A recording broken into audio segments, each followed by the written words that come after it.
ölkə ərazisinə qaçaqmalçılıq yolu ilə narkotiklərin gətirilməsi və ayrı-ayrı ünvanlara yerləşdirilməsini təşkil edən transmilli mütəşəkkil cinayətkar dəstənin üzvləri olan İran vətəndaşlarına qarşı polis əməkdaşları əməliyyat keçirib.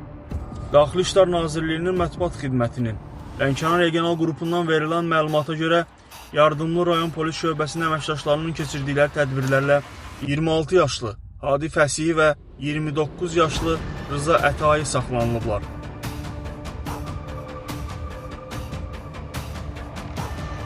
Onlardan 36 kiloqram tərkibi psixotrop maddələrlə zənginləşdirilmiş marixuana, heroin və metamfetamin aşkarlanıb.